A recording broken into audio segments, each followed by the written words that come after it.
আজকে একটা police clearance করব খুব কম সময়ে। আপনারা যেহেতু অনেকেই জানেন, সবাই জানেন যে স্পেনের জন্য ম্যানুয়াল যেই পুলিশ ক্লিয়ারেন্স এটা অলরেডি বন্ধ হয়ে গেছে। তো সবাই অনলাইনেই পুলিশ ক্লিয়ারেন্সের আবেদন করতে হবে। তো আমরা এখন হোম মিনিস্ট্রির ওয়েবসাইটে আছি, সেখান থেকে পুলিশ ক্লিয়ারেন্স স্পেন, এখানে 4টা অপশন আছে: dual citizenship, foreigner security clearance for government job. এখানে আছে পুলিশ ক্লিয়ারেন্স স্পেন। আমরা এটাতে যাব, নতুন একটা অ্যাকাউন্ট দিয়ে আমরা ওপেন করব। আমরা একটা মেইলে এন্ট্রি নিচ্ছি। তো আমরা মেইল দিয়ে আমরা এন্ট্রি নিচ্ছি অ্যাকাউন্টটা ক্রিয়েট করার জন্য। অ্যাকাউন্ট ক্রিয়েট হয়ে গেছে। এখন আমরা সরাসরি পুলিশ ক্লিয়ারেন্সের ওয়েবসাইটে চলে আসলাম। তো সেখানে আমরা গিয়ে এখানে অ্যাপ্লিকেশন ফ্রম সিলেক্ট কান্ট্রি, আমরা এটা দিব হচ্ছে বাংলাদেশ, স্পেন, 2টা অপশন আছে, আমরা স্পেন দিব। স্পেন দেওয়ার সাথে সাথে এখানে কিন্তু একটা অপশন আসছে যে অ্যাপ্লিকেন্ট রিসাইডস ইন স্পেন, কত তারিখ থেকে। এখানে এই ডেটটা খুব ইম্পর্টেন্ট। তো আমরা এখন একটা ডেটটা দিব। ডেটটা দেওয়ার পরে আমরা পরবর্তী কাজগুলো করছি। তো আমরা এখন দেখবো যে উনি কত তারিখে আসছে।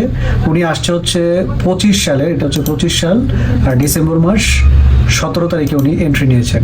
আমরা আজকের ডেটটা আজকের ডেট দিব 2026 এবং এটা এপ্রিল মাস চলতেছে, আজকে 15 তারিখ। ডেটটা আমাদের দেওয়া হয়ে গেছে। আমরা এখন ছবিটা সিলেক্ট করব। এই হচ্ছে ছবিটা দিয়ে দিলাম। ছবিটা আপনারা এখানে রিসাইজ করে নিতে পারবেন, এটা 300x300 দিতে হয়। তো আমি ছবিটা দিয়ে দিচ্ছি। ছবিটা দেওয়া হয়ে গেল। আমরা এখন সিগনেচারটা আপডেট করব, সিগনেচারটা দিব। এখানে একটা সিগনেচার আছে, এই সিগনেচারটা আপলোড করে দিব। এটা আপনি চাইলে আর একটু বড়ও করতে পারবেন। তো আমি একটু ছোট করেই দিব যেন বোঝা যায়, সিগনেচারটা যেন বোঝা যায়।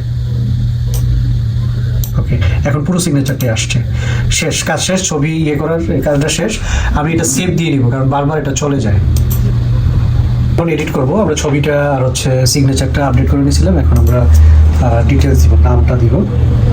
নামটা পাসপোর্ট অনুযায়ী যেভাবে আছে ঠিক সেইভাবে আমরা দিচ্ছি। যে নামটা আছে আমরা নামটা দিচ্ছি। এটা একটু ঝাপসা করে ফেলেন।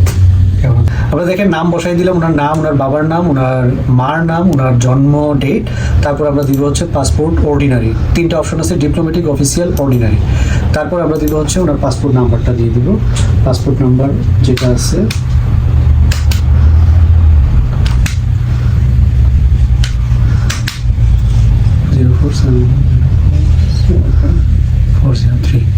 আচ্ছা, তারপর আমরা দিয়ে দিব এটা। এটা সবসময় মনে রাখবেন, অনেক জায়গা ভুল করে দিয়ে দেয়, মাদ্রিদ দিয়ে দিছে অনেকে।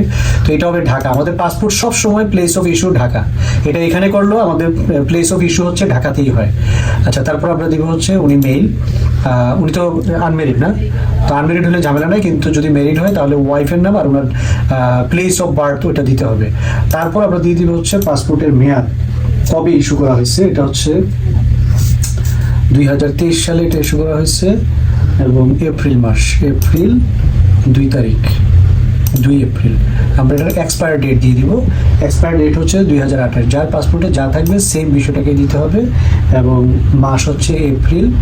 এপ্রিলের যেহেতু ওইখানে 2, এটা হচ্ছে 1 তারিখ হবে। 1 তারিখ, শেষ কাজ।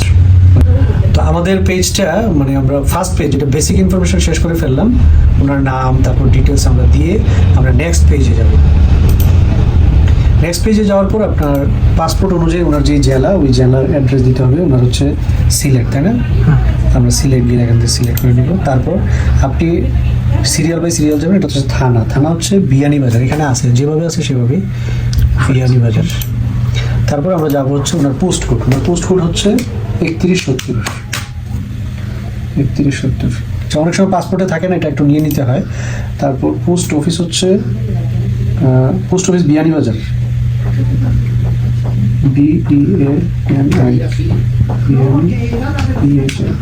পাসপোর্টে যেভাবে আছে সেভাবে দিতে হবে, বিয়ানীবাজার। আচ্ছা, ওয়ার্ড নম্বর হচ্ছে 5 না? ওয়ার্ড নম্বর 5 দিয়ে দিতে হবে। এবার আমরা দেবো পাসপোর্ট অনুযায়ী ঠিকানাটা, নয়াগ্রাম, NO নয়া জেলার গ্রাম, নয়াগ্রাম,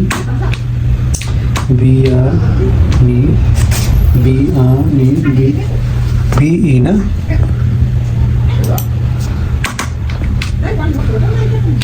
বিয়ানী বাজার, সিল ওকে, তো আমরা দিয়ে দিলাম নয়াগ্রাম, বিয়ানীবাজার, সিলেট। আর এখানে আলাদা করে অপশন থাকে পোস্ট অফিস আর হচ্ছে পোস্ট কোড, ওয়ার্ড নাম্বার আমরা দিয়ে দিলাম। এখন আমরা যাবো হচ্ছে এইখানকার যে অ্যাড্রেস, এটা হচ্ছে উনি মাদ্রিদে থাকেন এবং স্টেটও মাদ্রিদ। উনি যেই বাসায় থাকেন ওই বাসার যে অ্যাড্রেস সেটা হচ্ছে ওনার 3C, ওনার যে অ্যাপার্টমেন্ট সেটা হচ্ছে 3C। আমরা চলে যাবো হচ্ছে কাইয়ে লাগুনা 76।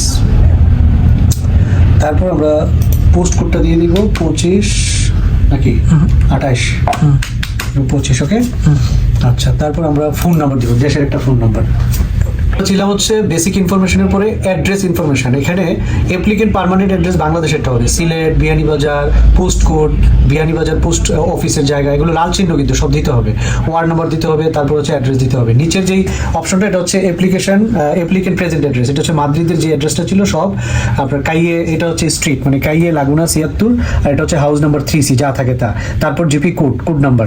আর ফোন নাম্বার দেওয়ার ব্যাপারে আমরা একটু সতর্ক হই। এই পাশে প্রেজেন্ট অ্যাড্রেসের বাম পাশে দিবেন হচ্ছে স্পেনের নাম্বার, আর ডান পাশে দিবেন হচ্ছে বাংলাদেশের যেই নাম্বারটাতে যোগাযোগ করবে। তারপর আমরা এই ড্রাফট কপিটাকে সেভ দিয়ে দিব। প্রতিটা পেজে আমরা সেভ করে নিচ্ছিলাম। তো আমাদের সেকেন্ড পেজের কাজ শেষ, সেকেন্ড পেজ, এবং হচ্ছে আমরা থার্ড পেজে যাবো। থার্ড পেজ হচ্ছে অ্যাটাচমেন্ট অ্যান্ড ডিক্লারেশন। এই জায়গায় এসে আমরা পাসপোর্টের PDF কপিটা দিব। এই হচ্ছে পাসপোর্টের PDF কপি দিয়ে দিলাম।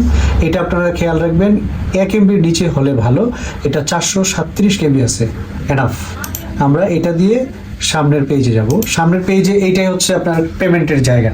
তো এই জায়গায় এসে আমরা ফোন নাম্বারটা দিয়ে দিব হচ্ছে এই যে প্রেজেন্ট অ্যাড্রেসে যাবেন, গিয়ে এখান থেকে বাংলাদেশের নাম্বারটাকে কপি করে আপনি আবার পেমেন্ট ইনফরমেশনে এসে 0টা আগে দিয়ে তারপর কপি পেস্ট করে দিবেন।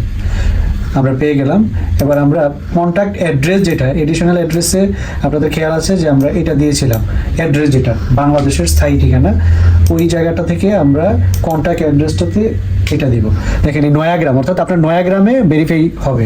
তো আমাদের এখানে দেখাচ্ছে 22 ইউরো।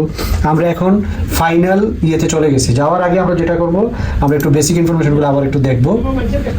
আমরা বেসিক ইনফরমেশনে যেটা দেখবো সেটা হচ্ছে ওনার নাম, তারপর হচ্ছে ওনার বাবার নাম, মায়ের নাম, তারপর ডেট অফ বার্থ, তারপর ছবি আর সিগনেচার তো দেখার কিছু নাই, পাসপোর্ট নাম্বার, ঢাকা। এই যে প্লেস অফ ইস্যু, এটা ইম্পর্টেন্ট, এটা খুবই ইম্পর্টেন্ট, ঢাকা, সব ক্ষেত্রে ঢাকা হবে।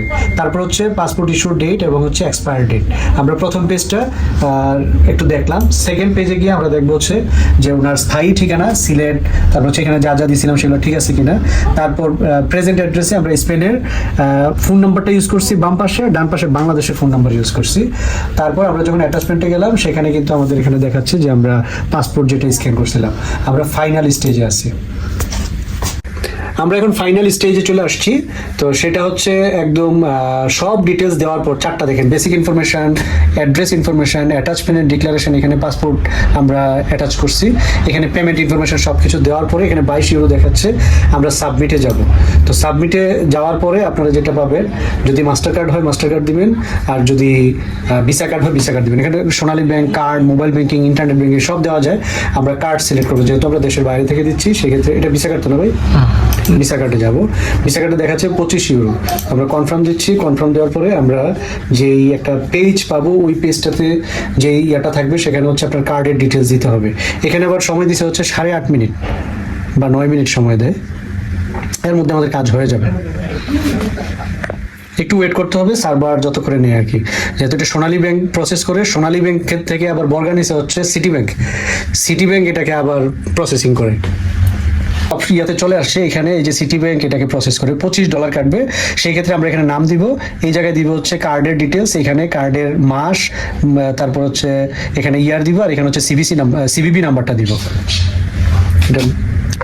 তো আমরা উপরে কার্ডের ডিটেলস দিয়ে দিছি, এখন পে দিব, ওখানে নো গ্রাসিয়াস দিয়ে দিব। তো প্রসেসিংটা হচ্ছে এই ইয়াতে ব্যাংকের ইয়েতে বলতেছে যে অথরাইজেশন দেওয়ার জন্য। দেওয়ার পরে আপনারা দেখেন কি হয় ঘটনাটা। অ্যাপসে গেছেন না? তো আমরা তো এখানে 6-7 মিনিটের মতো সময় দেয়। ওই সময়ের মধ্যে আপনার মোবাইলের যে অ্যাপস আছে মানে হচ্ছে ব্যাংকের, ওই অ্যাপসে গিয়ে কন্টিনিউয়ারে ক্লিক করতে হবে। তো মনে হয় প্রসেসিং হচ্ছে, এই যে দেখেন প্রসেসিং হচ্ছে, হ্যাঁ তো মোটামুটি কাজ হয়ে গেছে, দেখাচ্ছে ফুললি পেইড। তো আপনার এখানে আর কিছু করতে হবে না, এই যে পেজে চলে গেছে। তো এখন এইখানে আপনাকে দেখাবে যে পেমেন্ট সাকসেসফুলিও দেখাচ্ছে, আমাদের পুলিশ ক্লিয়ারেন্সের অ্যাপ্লিকেশনটা কিন্তু হয়ে গেছে। তো দেখেন আর কি হচ্ছে, এই যে মডিফাই হচ্ছে। এখন এই পর্যায়ে আপনি দেখেন আপনার এই যে ট্র্যাকিং নাম্বার, তারপর ইমিগ্রেশন 3, পুলিশ ক্লিয়ারেন্স স্পেন, তারপর আপনার ডিটেলস এখানে থাকবে, আন্ডার প্রসেস, সব কিছু চলে আসছে কিন্তু। তো আমরা সেই ক্ষেত্রে আমরা আমাদের অ্যাপ্লিকেশনটাকে দেখার জন্য এখানটায় যাব।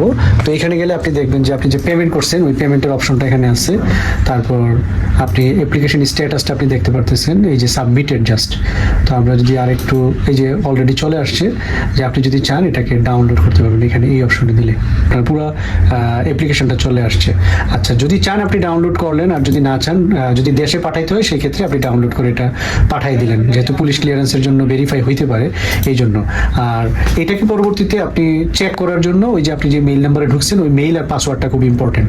এখানে মিনিস্ট্রির ইয়াতে গিয়ে তারপর আপনাকে অ্যাপ্লিকেশনটা সাবমিট করতে হবে। তো আমাদের প্রসেসটা একদমই ডান হয়ে গেল। আমার মনে হয় যে এই ভিডিওটা দেখলে আপনার ভবিষ্যতে পুলিশ ক্লিয়ারেন্সের আপনার ফ্যামিলি মেম্বার যাদেরই দরকার হোক, আমার মনে হয় এটা আপনাকে একটু হেল্প করবে। সবাই ভালো থাকবেন, আল্লাহ হাফেজ।